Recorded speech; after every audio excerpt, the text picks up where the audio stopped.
Chers collègues, bonjour. Après avoir vu comment créer des QCM avec les modules GQuiz, maintenant nous allons cliquer sur GQuiz et choisir une autre option. Vous vous souvenez, les options, on peut les choisir ici dans la liste déroulante. On va faire dans l'ordre et on va faire l'option Quiz. L'option Quiz vous permettra de créer des questionnaires où l'élève doit saisir la réponse au clavier. Je vous disais tout à l'heure que l'on peut insérer une image directement dans le titre, c'est ce que nous allons faire. Mais avant, il faudra penser à enregistrer notre exercice que nous allons appeler 02. C'est le deuxième que l'on crée. Petite chose, étant donné que j'avais fait une petite erreur dans mon tutoriel, il y a déjà un 02. Il faut, c'est un message d'erreur que vous n'allez pas visualiser.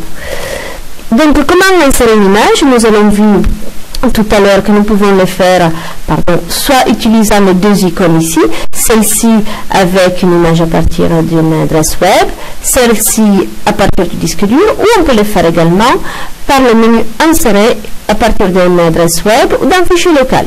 Nous avons des fichiers déjà enregistrés sur notre ordinateur, donc nous allons prendre l'image de Sheila. Bien évidemment, il ne faut pas oublier de régler les paramètres. J'enlève toujours la bulle. Je vous ai expliqué tout à l'heure pourquoi. Donc l'image de Sheila s'affichera à la place du titre. Nous allons également, je l'avais oublié, configurer la consigne. Donc écrit la bonne réponse.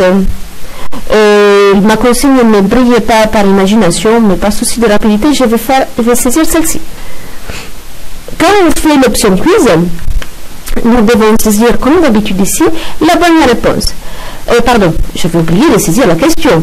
Quelle est la couleur des cheveux de Sheila? Point d'interrogation. Pour l'option quiz, nous avons besoin de saisir seulement la bonne réponse. Il n'y a pas besoin de mettre le distracteur. Donc, commentaire, bravo.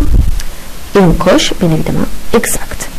Pour saisir une nouvelle question, il suffit d'aller ici, dans la question numéro 2. Notre image s'affiche dans le titre, donc nous n'avons pas besoin de l'insérer une deuxième fois. Quelle est la couleur des yeux de Sheila? Voici le titre de ma nouvelle question. Les yeux de Sheila sont verts, donc nous saisissons juste la bonne réponse, pas besoin de distracteur. On met le commentaire bravo et on coche sur exact. Maintenant, il ne reste qu'à sauvegarder le fichier GQuiz et ensuite à créer la page web.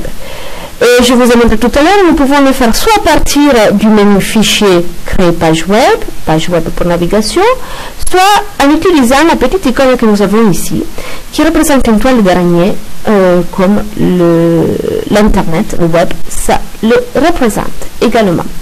Donc créer page web à partir de notre menu fichier, page web pour navigation. Nous allons sauvegarder ce fichier 02, ne faites pas attention à mon petit message d'erreur. Oui. Voir l'exercice dans le navigateur.